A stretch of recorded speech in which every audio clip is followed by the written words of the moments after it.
आज हम विद्युत धारा का पार्ट 3 शुरू करते हैं। तो सबसे पहले मैंने आपको विद्युत धारा के बारे में पढ़ाया था। विद्युत धारा क्या होती है, विद्युत धारा का सूत्र क्या होता है, विद्युत धारा का मात्रक क्या होता है, मात्रक को परिभाषित किया था। फिर हमने विभव और विभवांतर के बारे में पढ़ा था और उसके मात्रक को परिभाषित किया था। फिर हम लोगों ने आमीटर और वोल्टमीटर के बारे में पढ़ा और फिर हमने ओम के नियम और ओम का जो मात्रक है उसको परिभाषित किया था। आज हम टॉपिक लेने जा रहे हैं प्रतिरोध की निर्भरता, प्रतिरोध को प्रभावित करने वाले कारक। मोस्ट इंपोर्टेंट क्वेश्चन है ये परीक्षा की दृष्टि से, मोस्ट इंपोर्टेंट क्वेश्चन है परीक्षा की दृष्टि से कि प्रतिरोध को प्रभावित करने वाले कारक कौन कौन से होते हैं। तो उसमें सबसे पहला कारक है प्रतिरोध तार की लंबाई। किसी चालक तार का प्रतिरोध उसकी लंबाई के समानुपाती होता है। समानुपाती का ये चिन्ह होता है, ठीक है, बीच में ये जो चिन्ह है वो ये समानुपाती है। यानी क्या लिखा, किसी चालक तार का प्रतिरोध, प्रतिरोध मतलब R और लंबाई मतलब L के समानुपाती होता है। यानी प्रतिरोध होता है वो किसके समानुपाती होता है, लंबाई के समानुपाती होता है। तो किसी चालक तार का प्रतिरोध उसकी लंबाई के क्या होता है, समानुपाती, अर्थात R समानुपाती L हो गया। फिर आगे हमने यहाँ पर सूत्र क्या हो जाएगा, R1 बटा R2 बराबर L1 बटा L2, इस प्रकार से लिख दिया। तो आपको नंबर 1 बात है, प्रतिरोध तार की लंबाई का नाम आए तो सबसे सीधी बात है आपको प्रतिरोध होता है वो लंबाई के क्या होता है, समानुपाती। ये चीज आपको ध्यान रखनी है, किसी चालक तार का प्रतिरोध उसकी लंबाई के समानुपाती होता है। फिर दूसरा पॉइंट आता है चालक तार की मोटाई, या इसको कह सकते हैं अनुप्रस्थ काट का क्षेत्रफल। किसी चालक तार का प्रतिरोध उसकी मोटाई के व्युत्क्रमणानुपाती होता है। व्युत्क्रमणानुपाती का मतलब होता है उल्टा, समानुपाती का मतलब तो होता है सीधा, लंबाई सीधा हो गया। और इसमें आप देखो किसके मोटाई, मोटाई को दर्शाता है ए से, मोटाई को किससे दर्शाता है, ए से। तो चालक तार की मोटाई अनुप्रस्थ काट का क्षेत्रफल, किसी चालक तार का प्रतिरोध उसकी मोटाई के क्या होता है, व्युत्क्रमणानुपाती होता है। अर्थात R समानुपाती, यानी प्रतिरोध है ना वो मोटाई के व्युत्क्रमण R समानुपाती 1/a। और यह इसको सूत्र को ऐसे ये उल्टा लिख देंगे, A2 ऊपर आ जाएगा, A1। अब आगे चलेंगे, इन दोनों सूत्रों से ही आपका बढ़ेगा प्रतिरोधता, जिसे बोलते हैं विशेष प्रतिरोध। परीक्षा में पूछा जाता है कभी कभी विशेष प्रतिरोध किसे कहते हैं या प्रतिरोधकता किसे कहते हैं। तो हम जानते हैं किसी चालक तार का प्रतिरोध उसकी लंबाई के समानुपाती, ये हम ऊपर से जानते हैं कि हम जानते हैं किसी चालक तार का प्रतिरोध, प्रतिरोध मतलब R, उसकी लंबाई, लंबाई मतलब L के तो होता है समानुपाती और मोटाई के होता है व्युत्क्रमणानुपाती। समीकरण 1 और 2 हो गया। समीकरण 1 और 2 से ये हो जाएगा R समानुपाती L बटा A, क्योंकि ऊपर L आ जाएगा और नीचे A, जहां P नियंत्रण जिसे प्रतिरोध कहते हैं। यहाँ पर जो P आया वो प्रतिरोध, तो R बराबर PL बटा A हो गया। इसके नीचे क्वेश्चन के लिए हम क्या मान लेंगे, 1 मान लेंगे। A का गुना PL के साथ किया, PL R का गुना A के साथ किया, RA। तो ये जो L गुना में तो किसमें भेज दिया, भाग। और आपको विशेष प्रतिरोधता का मात्रक होता है वो होता है ओम इंटू मीटर। तो सूत्र क्या है, P बराबर R इंटू A बटा L। तो यदि A है जो 1 वर्ग मीटर है, A है जो A का मतलब होता है, आपको मैंने बताया अभी थोड़ी देर पहले ही बताया आपको, A का मतलब मोटाई से है, वो 1 वर्ग मीटर, और लंबाई है जो क्या है 1 मीटर है। तो अपन क्या करेंगे, जो मोटाई के स्थान पर तो 1 रख देंगे और लंबाई के स्थान पर 1 रख देंगे। तो R का गुना 1 के साथ क्या बटा 1, यानी P बराबर R। परिभाषा क्या हो जाएगी, 1 मीटर लंबे, 1 मीटर लंबे व 1 वर्ग मीटर मोटाई, यानी 1 मीटर लंबे व 1 वर्ग मीटर मोटाई वाले चालक तार को ही प्रतिरोधकता कहते हैं। तार को ही प्रतिरोधकता कहते हैं। 1 मीटर लंबे व 1 मीटर वर्ग मोटाई वाले चालक तार को ही प्रतिरोधकता कहते हैं। प्रतिरोधकता निर्भरता में मुख्य रूप से 2 कारणों पर निर्भर करती है, चालक तार के पदार्थ पर और ताप पर। तो आपको कुल मिलाकर इसमें याद रखना है, लाइक बात शॉर्टकट में बता देता हूं मैं आपको, ये इतने में ही पूरी बात समझ में आ जाएगी। पहली बात तो आपको याद करना है प्रतिरोध तार की लंबाई। तो आपको कहना प्रतिरोध होता है वो लंबाई के समानुपाती होता है, समीकरण नंबर 1। दूसरी बात है चालक तार की मोटाई, तो ये जो प्रतिरोध होता है वो मोटाई के व्युत्क्रमणानुपाती होता है, समीकरण नंबर 2। समीकरण 1 तथा 2 का सॉल्यूशन किया तो R समानुपाती L बटा A आ गया।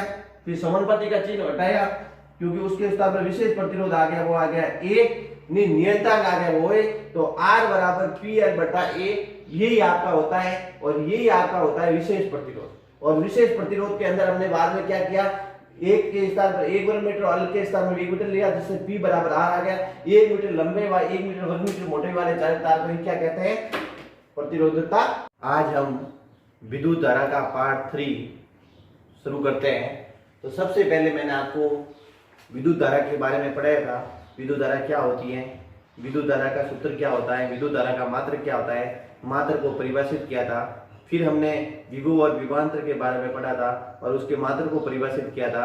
फिर हम लोगों ने आमीटर और वोल्टमीटर के बारे में पढ़ा और फिर हमने ओम के नियम और ओम का जो मात्रक है उसको परिभाषित किया था।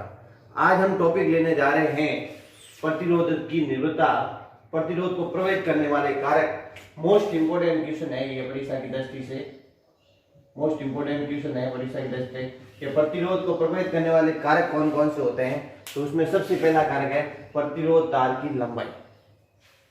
किसी चालक तार का प्रतिरोध उसकी लंबाई के समानुपाती होता है। समानुपाती का ये चिन्ह होता है, ठीक है, बीच में ये जो चिन्ह है वो ये समानुपाती का है। यानी क्या लिखा?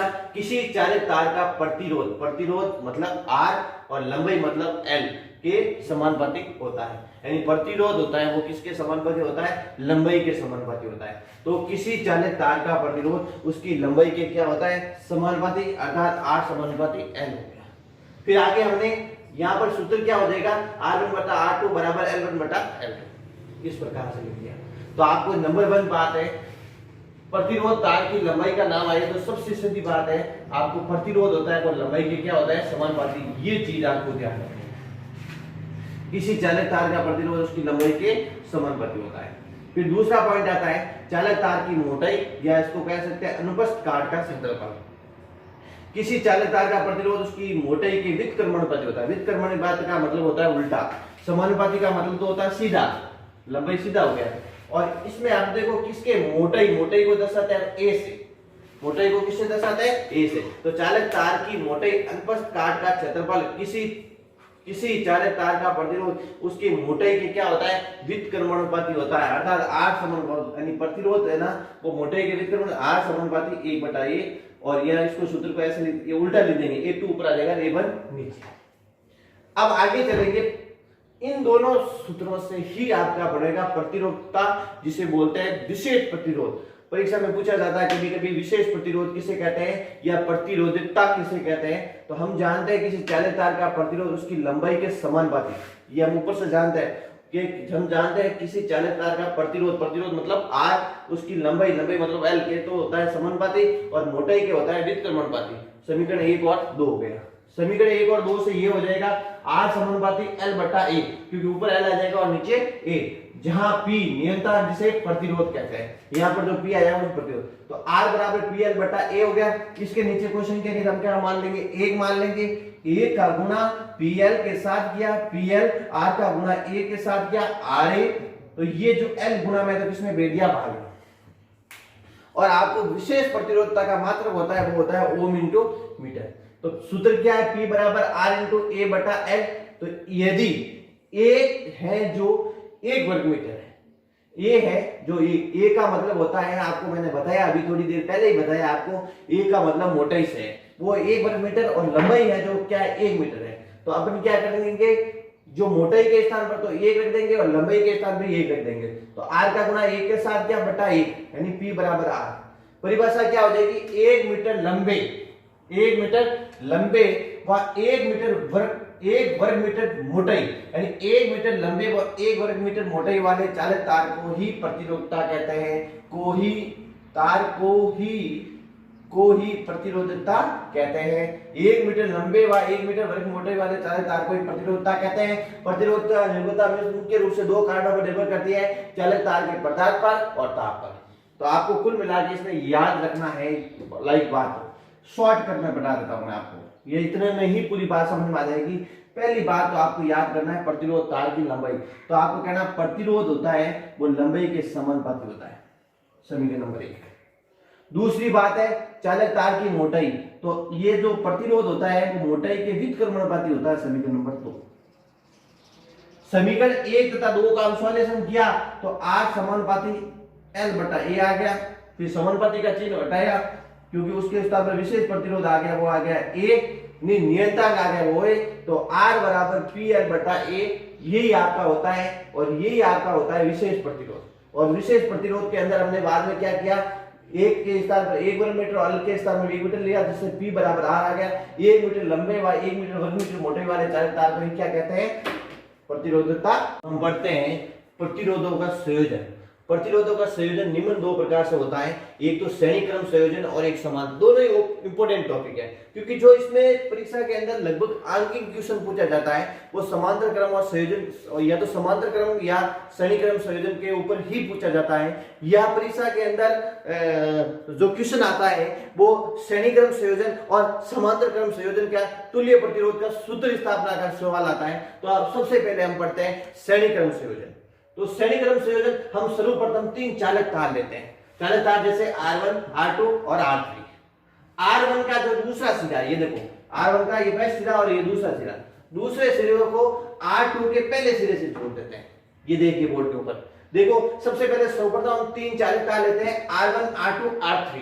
तो सबसे लेते हैं जिसका प्रतिरोध R1, R2, R3 है, जिसमें से R1 का दूसरा सिरा R2 के पहले सिरे से और R2 का जो दूसरा सिरा है वो R3 के पहले सिरे से जोड़ते हैं। इस प्रकार बना संयोजन क्या कहलाता है, श्रेणी क्रम संयोजन।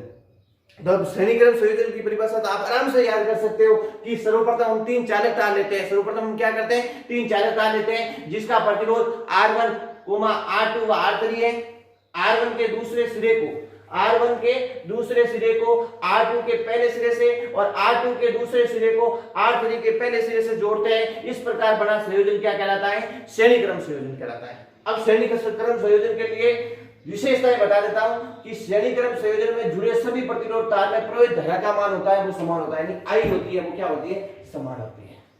इसी क्रम में जुड़े सभी प्रतिरोध तारों का उत्पन्न विभवांतर वो होता है वो अलग अलग होता है। इसके अंदर आपको विशेष रूप से यही बात याद रखनी है कि सबसे पहले श्रेणी क्रम संयोजन आता है तो आपके दिमाग में ये ध्यान रखना चाहिए कि सर्वप्रथम हम 3 चालक तार लेते हैं, R1, R2, R3। उसके अंदर फिर बाद में हम क्या करते हैं, R1 के दूसरे सिरे को R2 के पहले सिरे से और R2 के दूसरे सिरे को R3 के पहले सिरे से जोड़ते हैं। इस प्रकार बड़ा संयोजन क्या कहलाएगा, श्रेणी क्रम संयोजन। और श्रेणी क्रम संयोजन के अंदर उसकी विशेषता के अंदर, तो उसके अंदर विशेषता मैं बता देता हूं, धारा का मान होता है वो समान होता है और विभवांतर का मान होता है वो अलग अलग होता है। अब श्रेणी क्रम संयोजन का तुल्य प्रतिरोध की सूत्र की स्थापना करते हैं। ओम के नियम के अनुसार आप जानते हैं, ओम के नियम के अनुसार आप क्या जानते हैं कि ओम का नियम कहता है V बराबर RI, V बराबर RI, यानी जो विभवांतर होता है वो किसके, धारा के समानुपाती होता है। तो V बराबर RI, R1 के सिरों पर उत्पन्न विभवांतर, R1 के सिरों पर उत्पन्न विभवांतर, यानी यहां पर भी क्या आ जाएगा, V1 बराबर IR1, यहां पर 1 लग जाएगा। कुछ नहीं किया हमने, V के पास भी 1 और R के स्थान पर भी हमने 1 लगाया। R2 के सिरों पर उत्पन्न विभवांतर V2 बराबर IR2, R3 के सिरों पर उत्पन्न विभवांतर V3 बराबर IR3। कुल मिला के कुल विभवांतर बराबर क्या होता है, V1 प्लस V2, यानी कुल विभवांतर की टर्म आई तो V बराबर V1 plus V2 plus V3। जो ओम के नियम के अनुसार हम जानते हैं कि V का मान होता है वो RI होता है। तो कुल विभवांतर याद रखना बिल्कुल सरल बात है कि V बराबर RI होता है, तो अपन को कुछ नहीं करना है, RI होता है या IR होता है कुछ भी लिखो, उससे कोई फर्क नहीं पड़ता है। तो V1 तो यहां पर आप क्या कर दो, R1 लगा दो, ठीक है। V2 यहां पर आप R2 लगा दो, V3 यहां पर R3 लगा दो, जैसे ये क्या देखो, R1 सिरों पर उत्पन्न विभवांतर V1 बराबर IR1, V2 तो IR2, V3 IR3, यहां पर क्या हुआ है। फिर इस पूरे के अंदर हमने I कॉमन ले लिया, तो पीछे क्या बचा R, यहां पर भी I कॉमन ले लिया, तो पीछे क्या बचा R1 plus R2 plus R3, दोनों साइड से I कैंसिल हो गया। तो R बराबर R1 plus R2 plus R3। यदि n Rn प्रतिरोध, यानी कहने का मतलब R4 भी हो, R5 भी हो, R6 भी हो, तो इस प्रकार से लिख सकता है R बराबर R1 plus R2 plus R3, R4 R5 R6 R3 ऐसे करते होते Rn। इस प्रकार से ये श्रेणी क्रम संयोजन का सवाल था वो आपका कंप्लीट हो गया। इसके संबंधित जो भी सूत्र वगैरह होंगे या इसके संबंधित जो भी आंकिक क्वेश्चन होंगे वो हम कल के पाठ में पढ़ेंगे। इन सवालों को बहुत कम समय लेते हुए मैंने आपको करीबन 2-3 पेज का काम दिया है, उसको आप आराम से घर बैठ के काम कीजिए। धन्यवाद।